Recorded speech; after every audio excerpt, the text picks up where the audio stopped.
y'all, welcome or welcome back to my channel. I am Kiera. If this is your first time on my channel, make sure you hit that subscribe button, have the post notifications turned on so that you don't miss when I upload. I upload every single Wednesday at 10 a.m. And of course, you don't want to miss this amazing content, so make sure you are subscribed. I don't want to hold y'all too much, so let's go ahead and get into the topic of today's video. So today's video, we're going to be talking about spirituality and finding your own path in spirituality and your own path in life in general and on your spiritual journey. Spirituality is an experience that's going to change depending on the type of person that you are, the type of lifestyle you live. So it's going to vary from person to person. Some people may be on a spiritual journey just to find a better purpose in life or find their purpose in life. People start their spiritual journey in order to connect to a higher power, higher source, the divine, connect with one consciousness and things like that. So you have to find out which path is better for you. You're on a journey, no matter if you decide to be or decide to acknowledge, should I say it or not, you're on a journey. Life is a journey. So no matter if you acknowledge it as a spiritual journey or as a just life itself, you're on a journey. You're going through ups and downs. You're going through turbulence. You're going through growth,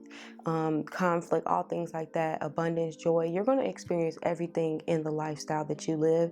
But when you decide to acknowledge it as your path, and when you decide to, go after what you believe in, finding your purpose, focus on a bigger end goal at hand instead of focusing on the day-to-day life. Like, this day could have been bad, but is it going to affect the overall journey of your lifestyle? When I started my spiritual journey, I was going through something, but it hadn't hit me that I was really going through something super, super hard and heavy until I was like deep in my spiritual journey or my spiritual path. I was going through a lot, but it wasn't until I actually started my journey that I realized I'm going through more than what I thought. I was going through a whole bunch and I kept just pushing it off, brushing it off, and all that anger and built up resentment and all that stuff just came out eventually, like through tears, through anger. It eventually came out once I decided to acknowledge it. So sometimes even starting a spiritual journey is just beginning to acknowledge the feelings that you have buried up. Some people are on a spiritual journey to find a higher purpose in their career. Some people are on a spiritual journey to find a higher purpose within themselves. Some people are on spiritual journeys to heal themselves. So if you're the type of person that you want to heal yourself,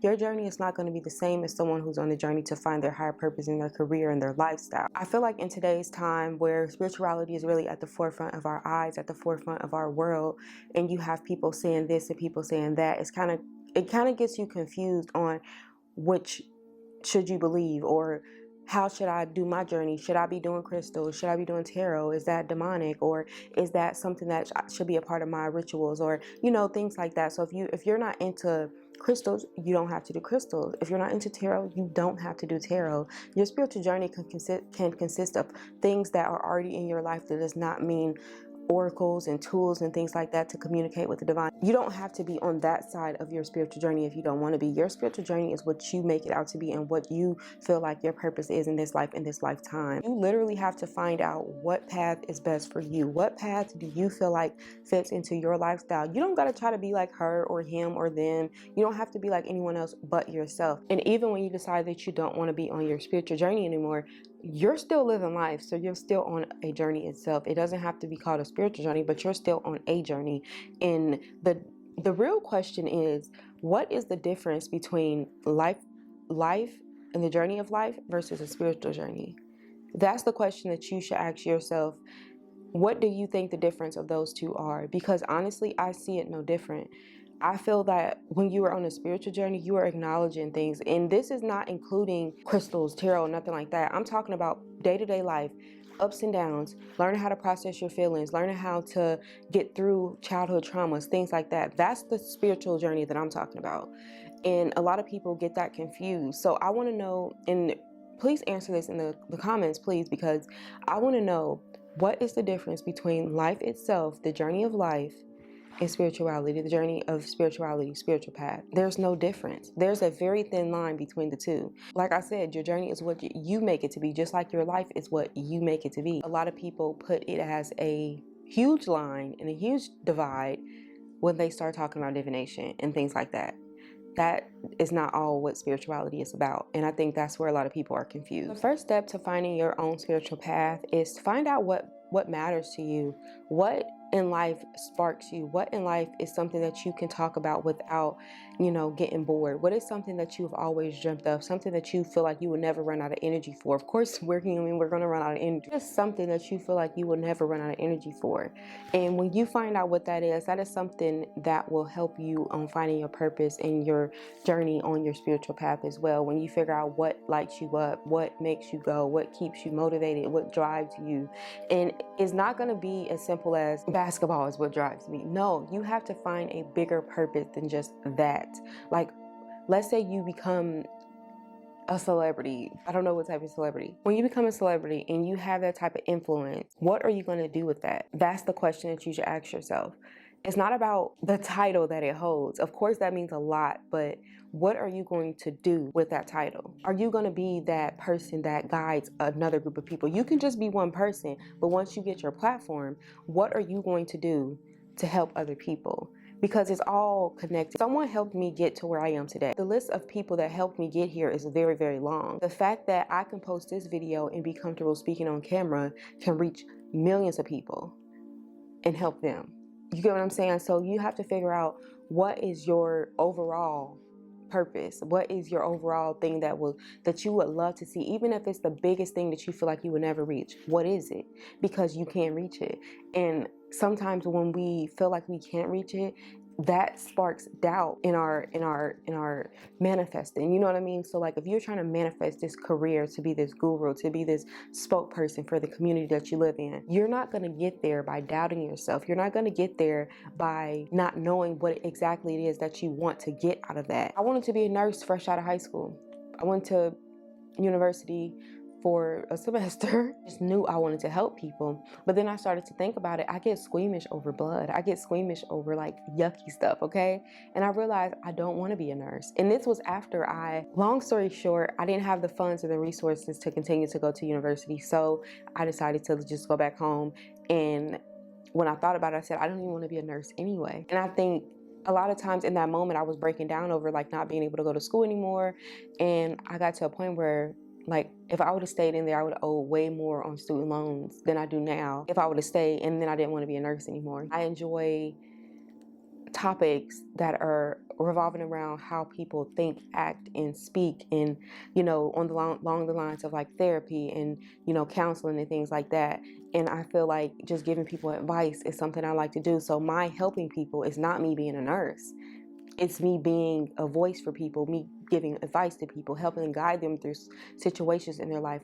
Maybe after the nurses help them, they maybe need to go to therapy, and I will be that person to help them do that. So that's when I say, like, you say you want to help people, figure out what it is you want to help them in. So you can say you want to be a guru or influencer, but what do you want to do with that? Another thing, when you're on your spiritual path, you can't be afraid to try new things. If you don't try new things, you'll never know what you like. If you don't try new things, you'll never know what you actually like. It may be self-doubt and fears holding you back from some things that are meant to guide you to your true purpose in life, something that's going to make you the best version of yourself. And when you let go of that fear and that self-doubt and you actually push and try new things, get out of your comfort zone, go out of town, travel. This is me talking to myself. Travel, make new friends, meet new people, just like experience life itself instead of being in a box. You know what I'm saying? Like this, I'm literally speaking to myself because this is something that I struggle with to this day.